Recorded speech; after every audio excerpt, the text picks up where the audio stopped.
Lung cancer is the leading cause of cancer death worldwide, with approximately 1.8 million deaths in 2020, a staggering figure which alone represents 18% of all deaths due to cancer.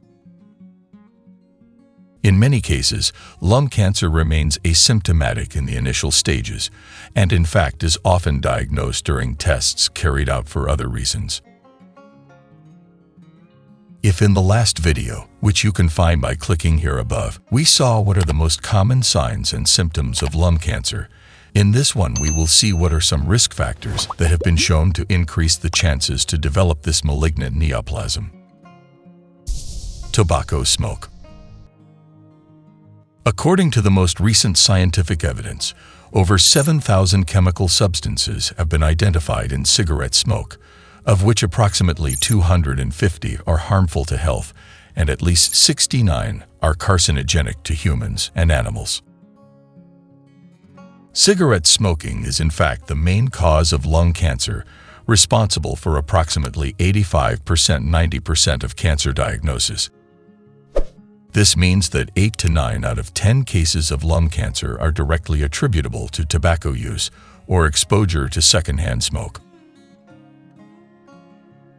Formaldehyde, benzene, arsenic, chromium, and cadmium are just some of the carcinogenic substances present in cigarette smoke, capable of damaging the DNA inside lung cells.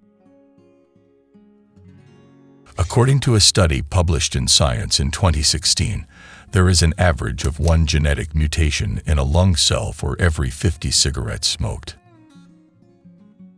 Therefore, anyone who smokes a pack of 20 cigarettes for a year accumulates 150 mutations in lung cells in addition to those in other organs, such as the larynx, pharynx, bladder, and liver. The mutations that form are alterations to the DNA sequence in lung cells, which can potentially lead to the formation of cancerous cells and therefore the onset of lung cancer. As in Russian roulette, every single genetic mutation caused by cigarette smoking could lead to the development of this malignant neoplasm. As time passes, the number of genetic mutations in the DNA of lung cells increases, and therefore the chances of developing lung cancer. According to data provided by the Centers for Disease Control and Prevention, a federal public health agency in the United States, smokers are in fact 15 to 30 times more likely to develop lung cancer than people who do not smoke. Therefore, quitting smoking reduces the risk of developing lung cancer. 10 years after lighting the last cigarette, the risk is reduced by approximately half compared to that of a person who continues to smoke. Not only that, according to the results of a study conducted in Italy, quitting smoking, even shortly before or even after the diagnosis of lung cancer, extends life, increasing the chances of survival by 29%. This effect can be explained both by the role of smoking in supporting the growth and progression of the tumor and by the fact that it interferes with treatments, reducing the effectiveness of chemotherapy and radiotherapy. Tobacco consumption is not only harmful to smokers, but also to those around them, as they are forced to involuntarily breathe the same harmful and carcinogenic substances as those who smoke, albeit in smaller quantities. Scientific evidence shows that exposure to passive smoking increases the risk of developing lung cancer by 20 to 30%, as well as cardiovascular diseases and respiratory diseases.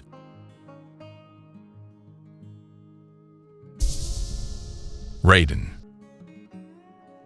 Various epidemiological analyses have shown that radon, after tobacco smoke, is in second place among the main causes of lung cancer.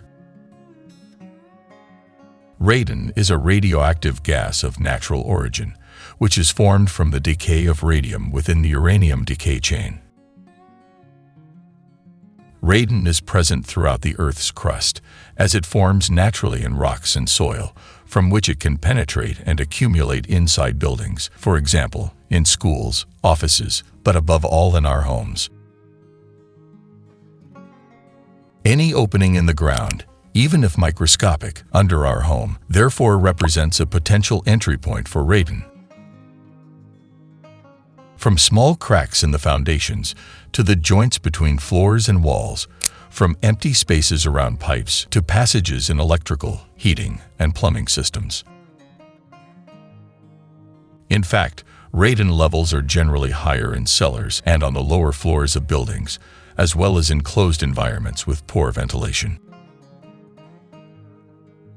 Once inside the building, radon is distributed uniformly in the air of the room, while its decay products attach to the particulates in the air we breathe and then settle on the surfaces of the walls and furniture. Most of the radon we inhale is exhaled before it decays, but a small amount makes its way down the airways and into the lungs and blood, where it will inevitably be distributed to all other organs. The decay products, however, attach themselves to the surfaces of lung tissues, where they continue to decay, emitting alpha radiation that can damage the DNA of cells and cause lung cancer. Radon has in fact been included by the International Agency for Research on Cancer in Group 1, that is, in that of the substances that have shown sufficient evidence of carcinogenicity for human beings. Recent estimates attribute 3 to 14% of lung cancers worldwide to radon, with the risk in smokers being up to 25 times higher than in non-smokers. Radon is a silent killer, as it is an odorless, colorless, and tasteless radioactive gas. Even if it is not possible to completely eliminate it from the environment in which we live, to reduce its concentration in close places, it is important to improve the ventilation of the building and seal possible entry routes from the ground. The ground can also be depressurized by creating an extraction well under or next to the surface of the building to collect the radon, in order to discharge it outside, or by pressurizing the building, as by increasing the internal pressure, it is possible to counteract the rise of radon from the ground.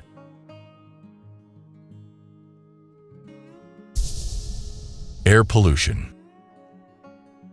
The term air pollution refers to all those substances present in the air that modify the natural composition of the Earth's atmosphere, causing harmful effects on humans, animals, and vegetation. Already back in 2013, the International Agency for Research on Cancer classified air pollution and fine particles among certain carcinogens for human beings. Fine dust is also called particulate matter, which is called coarse if it has a diameter of around 10 micrometers, and fine if it has a diameter of 2.5 micrometers, which, to make you understand better, corresponds to around 1/30th of the thickness of a human hair. Therefore, being very small, in particular particulate matter 2.5, once inhaled, it is able to penetrate deep into the respiratory system and reach the pulmonary alveoli, from where it then passes into the blood and also spread to other organs and tissues. According to the results of a British study published in 2023 in the scientific journal Nature, air pollution, especially particulate matter 2.5, plays an important role in promoting the development of lung tumors, even in those who have never smoked, since they are capable of modifying the fate of cells that present specific mutations. Exposure to particulate matter 2.5 therefore causes inflammation of the lung tissue, which promotes the proliferation of cells already carrying cancerous mutations. Among the main sources of air pollution, we find internal combustion engines, such as those present in cars, trucks, and public transport, domestic and commercial heating, and above all industrial activities and energy production plants. Data provided by the European Environment Agency tell us that air pollution, both indoors and outdoors, is related to around 1% of all cancer cases in Europe and causes 2% of overall deaths ascribed to this disease. The latter figure rises to 9% if only lung cancers are considered.